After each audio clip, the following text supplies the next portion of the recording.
sebuah kejadian nyata di Saudi Arabia. Ini sebenarnya sudah pernah saya ceritakan, tapi tidak apa-apa, artinya saya ulangi. Mudah-mudahan ada beberapa orang diantaranya di sini yang belum pernah mendengarnya.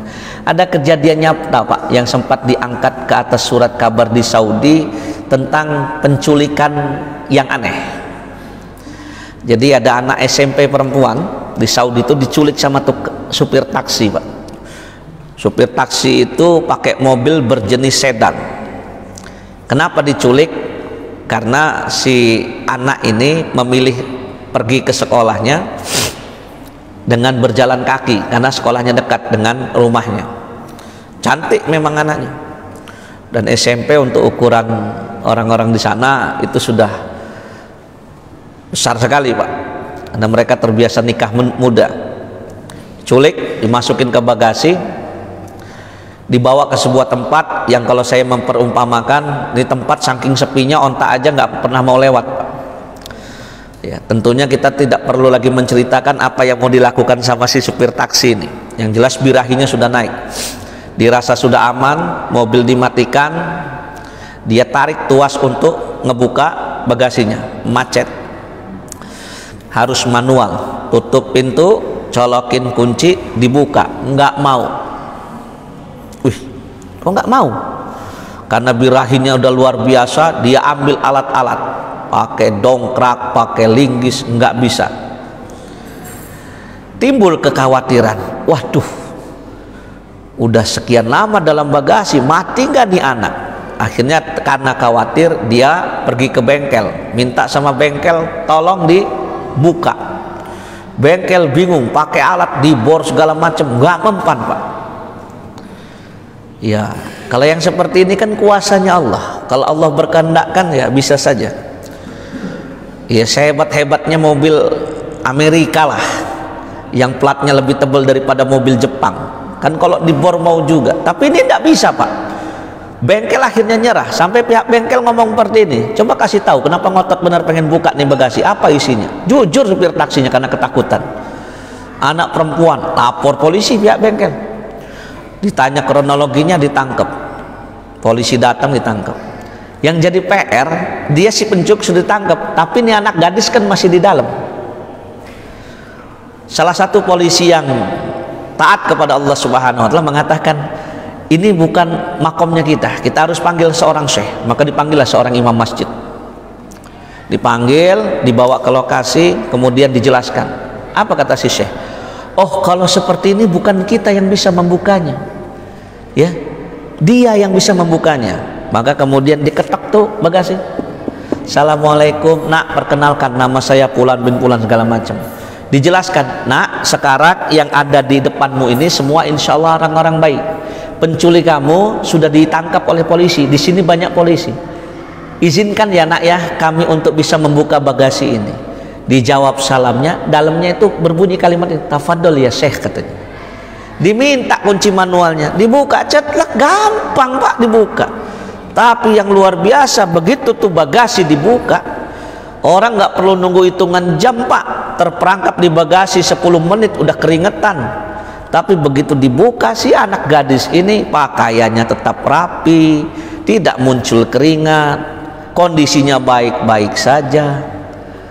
Akhirnya dibawa ke kantor polisi si anak gadis untuk memberikan keterangan, BAP lah bahasa kita. Dengan didampingi kedua orang tuanya, si syekh ini ikut. Setelah selesai BAP, dia minta waktu khusus.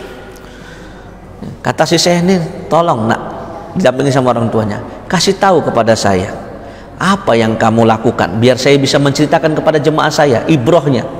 Apa yang kamu lakukan sehingga begitu hebatnya Allah memberikan perlindungan kepadamu dari makarnya laki-laki jahat tersebut. Si perempuan ini karena memang masih belasan tahun ngomongnya, ya saya nggak tahu, Syekh.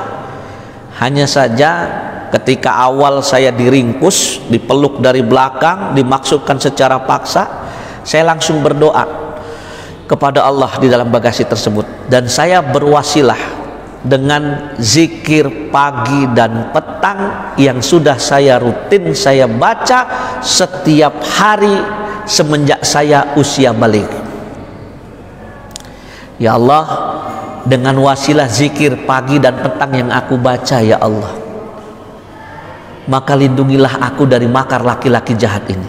Kata si Syekh, itu nak, istiqomahnya engkau membaca zikir pagi dan petang membuat Allah mendatangkan perlindungan, pertolongan kepadamu tatkala ada orang yang jahat ingin membuat makar kepadamu.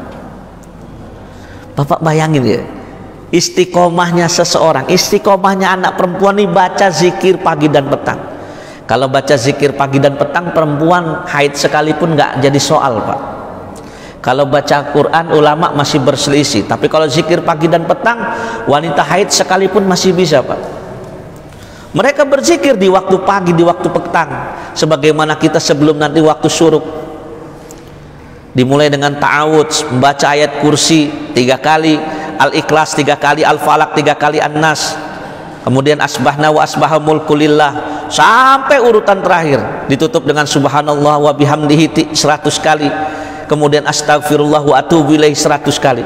Itu dirutinkan, yang hanya membutuhkan waktu 15 sampai dengan 20 menit.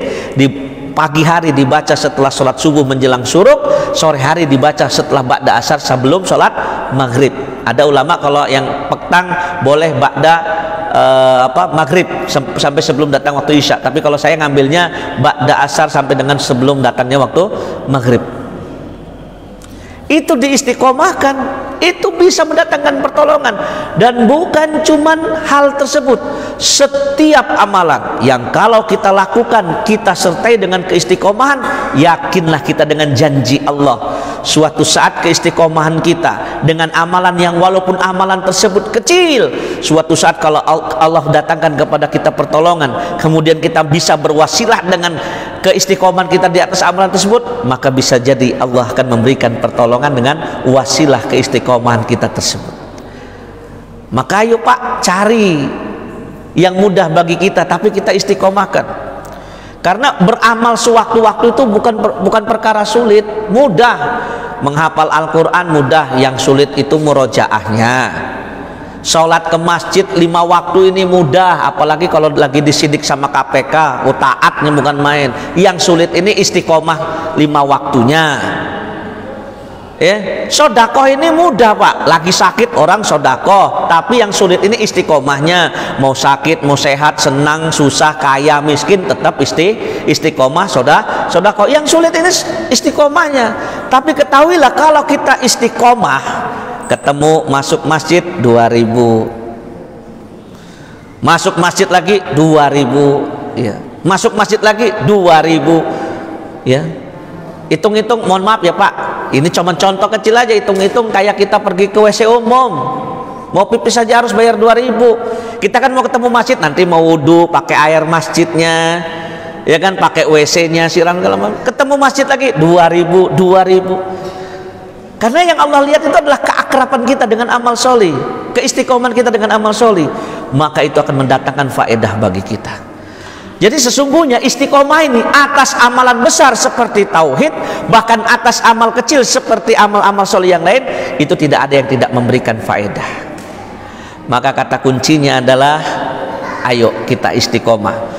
Semoga Allah Subhanahu wa taala memberikan kita keistiqomahan di atas amal sholih kita, dan semoga Allah Subhanahu wa taala mengistiqomahkan kita tetap di atas jalan kebaikan.